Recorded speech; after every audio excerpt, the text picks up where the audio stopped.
UFC 18, the tale of two men. UFC Perth's got a date. Do we have another Kiwi in the UFC? As always, local fight news and more. Let's take a look what happened in the last week with the Squared Up update. UFC 318, The Last Dance, the tale of two stories.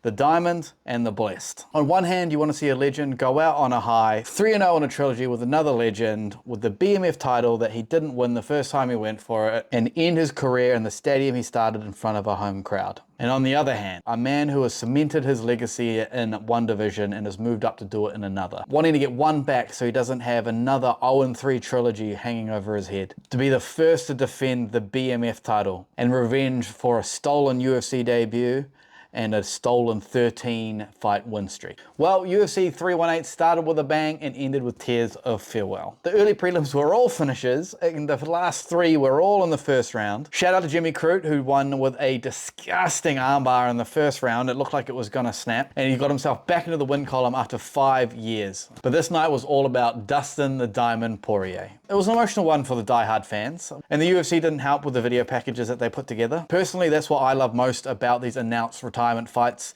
It gives the fighter an opportunity to realize how much they're appreciated for the fans and what they've done for the sport. But Dustin couldn't have it all. After nearly finishing each other in the first couple of rounds, Max Holloway got ahead. He won with a unanimous decision to break the BMF curse and be the first person ever to defend the BMF title. Even though he didn't win, Dustin got to finish his career on his own terms, standing on his feet, which isn't always the case. It wasn't the perfect fairy tale ending and walk off into the sunset that Dustin could have had, but you can't say he didn't shine bright. The Diamond will forever be one of the UFC's greats. UFC Perth has finally got a date. This will be the second time the UFC has come down under this year, and it will be on September 28th. Only the date's been announced so far, but there are rumors floating around, the main one being Carlos Ulberg versus Yuri Prohaska as the main event. And the winner of this fight will likely go on to fight for the light heavyweight title. So there is so it's quite an important fight. We could see Jimmy Crute versus Dustin Jacoby, because Jimmy Crute called him out after his first round win at UFC 318. If the Anzac Contenders boys, Cam Rowston, Brando Pericic, and George Mangos all have minimal damage and win their fights in contract-winning fashion on Contender Series, we could potentially see a quick turnaround and potentially see them on the card. I'd love to cover this card, as my first ever UFC event was in Perth, so if you want to sponsor some content, my email's in the bio. Let me know in the comments what Anzac fighters you want to see on this card in Perth.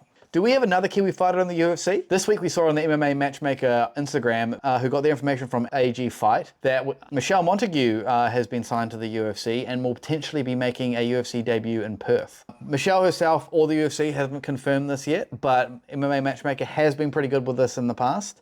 So I like the chances. The Wild One became a free agent earlier this year when her contract with PFL came to an end. With an undefeated record of 6-0, all via rear naked choke, it was only a matter of time before she got signed to the UFC. What excites me the most about this potential UFC signing is this could potentially be the first New Zealand gym UFC signing outside of city kickboxing since Dan Hooker got signed through Strikeforce, as Michelle Montague originated from Core MMA in Hamilton. So big shout out to Core MMA for reaching this milestone, allegedly.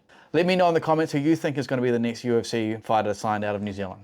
It's the return of the Reaper.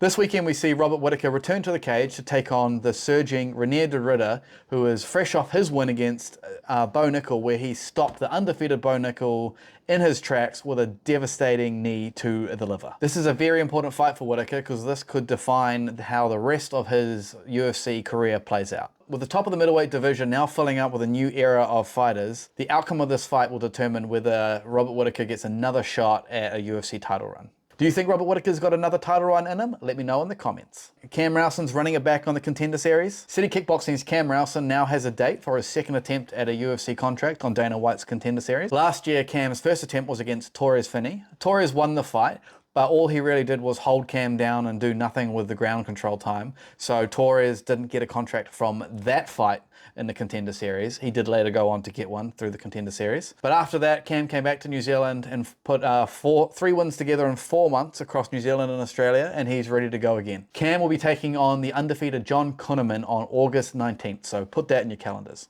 Looking at Kunneman's record and knowing Cam's love for BJJ, there's a high chance that this fight doesn't take place on the feet. I hopefully have something exciting coming with Cam very shortly, so please stay tuned for that. Rongzhu has announced that he will be fighting on the UFC Shanghai card on August 23rd against Austin Hubbard. This is Rongzhu's second camp at City Kickboxing, and it might just be his new gym. His first camp was for his Fight of the Night win against Cody Steele at UFC 312 in Sydney. He actually got in trouble for that one from his corner because the game plan was not to stand and bang. But hopefully we see another Fight of the Night from Rongzhu and Austin at UFC Shanghai. We have a couple of Kiwis to fight across the ditch. The announcements for Road to Hex 5 have started to come out, and we've seen 2 Kiwis announced so far. Nixon Suddens is quickly becoming a regular on Road to Hex, and I'm sure he'll be on the main show in no time. This will be his second Road to Hex appearance, with his first one being a unanimous decision win on Road to Hex 3. This time Ninja Nixon will be taking on Tyrone Arvan, and making her international MMA debut, Yasmin Knight has been announced to be fighting Isabella Caligios. Sorry if I got the pronunciation wrong. We haven't seen her in the cage since she fought on Shuriken Fight Series 18, where she put on a Fight of the Night performance. It'll be good to see her in the cage again, and I'm thoroughly enjoying the opportunities that Kiwi fighters are getting through the Road to Hex promotion. If you enjoy these videos, please leave a like, comment, and subscribe, and let me know what you want to be updated on. That's the MMA news for the last week, and now you are all squared up.